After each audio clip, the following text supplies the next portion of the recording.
उत्तरकाशी में आई आपदा के बाद वायुसेना के चिनूक और मी-17 हेलीकॉप्टर राहत के काम में जुट गए। गंगोत्री नेशनल हाईवे समेत कई दूसरी सड़कें बंद होने की वजह से लोगों का वहां से निकलना मुश्किल हो गया। ऐसे में हेलीकॉप्टरों की मदद ली गई। हर्षिल और धराली में फंसे सैकड़ों लोगों को हेलीकॉप्टरों से सुरक्षित जगह पर पहुंचाया गया और इसके लिए आईटीबीपी के जवान उत्तरकाशी के हर्षिल में लोगों को एक हेलीकॉप्टर में चढ़ाते नजर आए। वो हेलीकॉप्टर उन लोगों को लेकर उत्तरकाशी के मातली हेलीपैड पहुंचा। उस हेलीकॉप्टर के अलावा वायुसेना के चिनूक और मी-17 हेलीकॉप्टरों की भी मदद ली गई। राहत कैंपों में लोगों के लिए खाने पीने और जरूरत का सामान पहुंचाने के लिए मी-17 हेलीकॉप्टरों का सहारा लिया गया।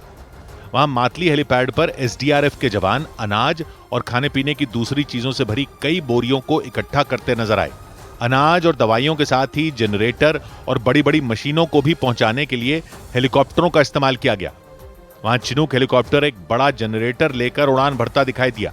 ऐसे ही मौसम ने साथ दिया तो उम्मीद है कि जितने वहाँ पे 200-300 लोग हैं उनको सुरक्षित यहाँ पे या देहरादून में इवैक्यूएट कर लिया जाएगा और अभी तक कोई ऐसी कैजुअलिटी या वगैरह कोई सूचना नहीं है। वायुसेना के जवानों ने धराली में फंसे लोगों और उनके परिवार वालों के बीच संपर्क कराने की भी व्यवस्था की। वहां एक बुजुर्ग व्यक्ति सेना की तरफ से लगाए गए फोन के जरिए अपने परिवार से बात करते दिखाई दिए। और राहत बचाव के काम के बीच ही उत्तरकाशी में बादल फटने की घटना में टूटे एक पुल को भी बनाने का काम तेज कर दिया गया। सेना के लिए सड़क बनाने वाले संगठन बीआरओ की टीम हर्षिल को हाईवे से जोड़ने वाले पुल को तैयार करने में जुट गई। इसके लिए इंजीनियरों समेत 50 से ज्यादा लोगों की टीम वहां पहुंची और सेना के लिए सड़क बनाने वाले संगठन बीआरओ की वो टीम पुल बनाने में जुट गई।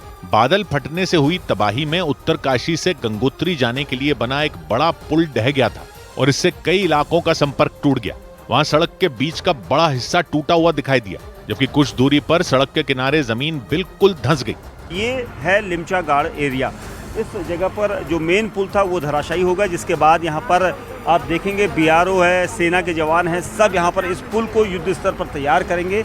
लिमचागाड़ इलाके में पुल बनाने से पहले एसडीआरएफ के कई जवान सड़क के दूसरी तरफ जाने के लिए रास्ता तैयार करते दिखे। वहां उन जवानों के हाथों में रस्सियां दिखी। बताया गया कि इन्हीं रस्सियों की मदद से वो सड़क के दूसरी तरफ जाने के लिए रास्ता तैयार करेंगे। एसडीआरएफ के जवानों को लाया गया है जो यहाँ पर रस्सियों के सहारे, रोप के सहारे दूसरी तरफ कोशिश करेंगे जाने की। और ये इसलिए क्योंकि इस रूट पर एसडीआरएफ को महारत हासिल है। वहां लोहे के बड़े बड़े गर्डर भी रखे नजर आए। इसके साथ ही खुदाई करने वाली कई मशीनें भी मौजूद दिखी। उन मशीनों के जरिए वहां से मलबे और पत्थरों को हटाया गया। बताया गया पुल को बनने में कई घंटों का वक्त लग सकता है, लेकिन इसके तैयार होने के बाद प्रशासन के लिए धराली में राहत और बचाव का काम करना आसान हो जाएगा, क्योंकि बादल फटने के बाद से ही वहां लोगों की मदद में कई टीमें जुट गईं। सेना, एनडीआरएफ, आईटीबीपी और उत्तराखंड पुलिस की टीमों ने लोगों को सुरक्षित जगहों पर पहुंचाने का काम जारी रखा। फंसे हुए लोगों तक पहुंचने के लिए बचाव अभियान में जुटी एजेंसियों ने जमीन आसमान एक कर दिया। कुछ इलाकों में तो छोटे छोटे अस्थायी पुल भी तैयार कर दिए गए ताकि राहत और बचाव की टीम आसानी से लोगों को सुरक्षित जगह तक पहुंचा सके। उत्तरकाशी के धराली में सेना के कई जवान भागीरथी नदी पर एक पुल तैयार करते नजर आए। उन्होंने लकड़ी के बड़े बड़े हिस्सों को वहां रखा और रस्सियों की मदद से उन्हें बांधते दिखाई दिए। हमने भागीरथी नदी के ऊपर एक फुट ब्रिज को एस्टैब्लिश किया है, जिससे हम सभी इंजर्ड और यात्रियों को सुरक्षित स्थान पर ले जा रहे हैं। धराली में भागीरथी नदी पर पुल बनाने के अलावा कई दूसरे रास्ते भी खोलने की तैयारी की गई। सेना के जवान पत्थरों के बीच चलते हुए एक लंबी रस्सी को एक जगह से दूसरी जगह तक ले जाकर बांधते दिखे। उत्तरकाशी में राहत और बचाव अभियान के दौरान आईटीबीपी के जवानों ने एक एक कर लोगों को गाड़ियों में बिठाया और उन्हें राहत कैंप तक ले जाया गया। और इस सब के बीच भारत की स्पेस एजेंसी इसरो ने धराली में आई आपदा की सैटेलाइट तस्वीरें जारी की। उन तस्वीरों में धराली में मची तबाही के निशान साफ साफ नजर आए। उन तस्वीरों के सामने आने के बाद वैज्ञानिक धराली में आई आपदा की असली वजह का पता लगाने में जुट गए, क्योंकि कुछ दिन पहले धराली में जो आपदा आई उसमें सब कुछ बर्बाद हो गया। धराली गांव का नामो निशान ही मिट गया। वहां बनी बड़ी बड़ी इमारतें और मकानों के नीचे से जमीन खिसक गई, सड़कें टूट गईं, कई लोग मलबे में बह गए।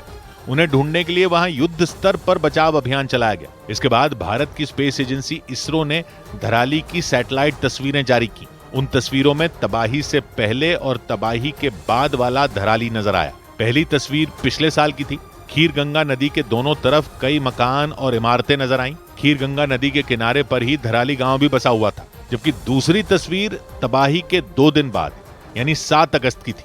उसमें खीरगंगा नदी का रास्ता चौड़ा दिखा, यानी नदी के किनारे जो मकान थे वो सब तबाह हो गए और उनकी जगह मलबे के साथ खीरगंगा नदी का पानी बहता नजर आया।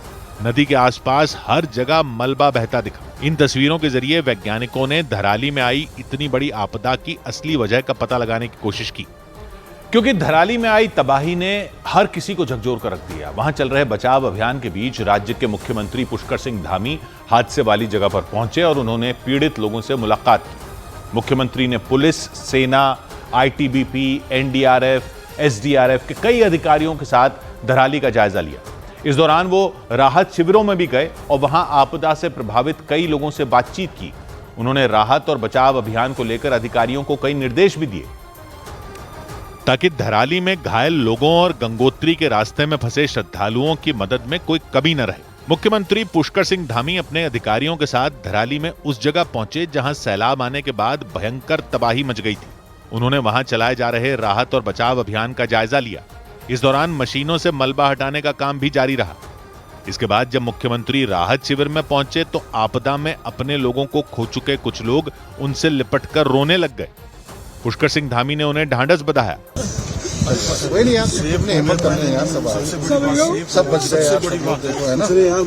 पीड़ितों से मुलाकात के बाद मुख्यमंत्री ने भरोसा दिया कि सरकार बचाव अभियान में कोई कसर नहीं छोड़ेगी। हर संभव सहायता उस क्षेत्र के लोगों के लिए करेंगे। मेरा धराली फिर से व्यवस्थित हो। वहाँ पर सेब की खेती लोग करते थे, वो भी पूरी तरह से आपदा की भेंट चढ़ गई है। इस दौरान वहां रक्षाबंधन का भावुक नजारा भी दिखा। वहां पहुंची गुजरात के अहमदाबाद की एक महिला ने अपनी साड़ी का किनारा फाड़कर मुख्यमंत्री पुष्कर सिंह धामी की कलाई पर राखी बांधी। वो अपने परिवार के साथ गंगोत्री दर्शन करने के लिए आई थीं। जानकारी के मुताबिक आपदा के बीच वो अपने परिवार के साथ उत्तर काशी में फंस गई थीं, लेकिन बचाव टीम ने उन्हें सुरक्षित निकाल लिया। उधर धराली में आपदा पीड़ितों की मदद के लिए मुख्यमंत्री धामी ने अपना 1 महीने का वेतन देने की घोषणा की। उत्तराखंड के मुख्यमंत्री पुष्कर सिंह धामी ने ऐलान किया कि वो धराली में चल रहे राहत और बचाव अभियान के लिए अपना 1 महीने का वेतन देंगे। उन्होंने सभी जनप्रतिनिधियों, अधिकारियों, समाज सेवी संगठनों और आम नागरिकों से भी अपील की कि वो अपनी क्षमता के मुताबिक आर्थिक मदद करें। बिहार के छपरा में कई इलाके भीषण बाढ़ की चपेट में आने से तबाह हो गए। वहां चारों तरफ पानी भर जाने की वजह से कई लोग अपने घरेलू जानवरों को लेकर सड़क पर शरण लेने को मजबूर हो गए। इस बीच उन्होंने प्रशासन की तरफ से कोई राहत नहीं मिलने को लेकर नाराजगी भी जताई। समस्तीपुर में गंगा और उसकी सहायक नदियों का जलस्तर लगातार बढ़ने से कई इलाकों में बाढ़ आ गई। उन इलाकों में रहने वाले सैकड़ों लोग अपना घर छोड़कर सुरक्षित जगहों के लिए निकल गए। कुछ लोग नावों से भी एक जगह से दूसरी जगह जाते दिखाई दिए। उधर हिमाचल प्रदेश के मंडी में उस वक्त कोहराम मच गया जब वहां पहाड़ का एक बड़ा हिस्सा टूटकर सड़क पर आ गया। पहाड़ खिसकने की वजह से बड़े बड़े पत्थर नीचे से गुजरने वाले चंडीगढ़ मनाली हाईवे पर आ गए, जिससे वहां जैम जैसे हालात बन गए। पिछले कुछ दिनों से हिमाचल प्रदेश में आसमान से बेहिसाब बारिश हुई, जिसकी वजह से कई जगहों पर पहाड़ दरकने की घटनाएं हुई।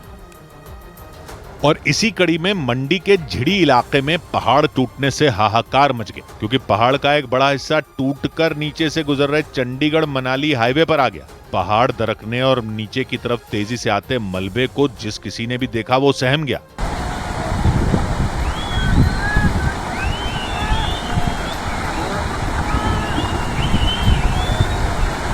पहाड़ दरकने की इस घटना की वजह से बड़ी बड़ी चट्टानें हाईवे पर आ गई, जिससे वहां जैम जैसे हालात बन गए। हालांकि तुरंत खुदाई करने वाली एक मशीन से पत्थरों को हटाने का काम शुरू कर दिया गया, लेकिन सड़क से पत्थर हटाए जाने के दौरान भी कई गाड़ियां वहां से गुजरती रहीं। अभी चट्टानें क्लियर नहीं हुई और वाहन चालक पीछे घुसना शुरू हो गए हैं। ये बेहद रिस्की है। इस पर जब वहां मौजूद एक अधिकारी से लोगों की सुरक्षा से जुड़ा सवाल पूछा गया तो वो आग बबूला हो गए। यहाँ तक कि उन्होंने थप्पड़ चलाने की भी कोशिश की। ऐसी फालतू बात कर रहे हैं सर, बताइए वाला क्या फालतू बात की? मारिए थप्पड़ मारिए थप्पड़। आप बदतमीजी से क्यों बात कर रहे हो? हालांकि बाद में वो अधिकारी वहां से चले गए। बाद में बड़े बड़े पत्थरों को हटाकर हाईवे को लोगों के लिए खोल दिया गया।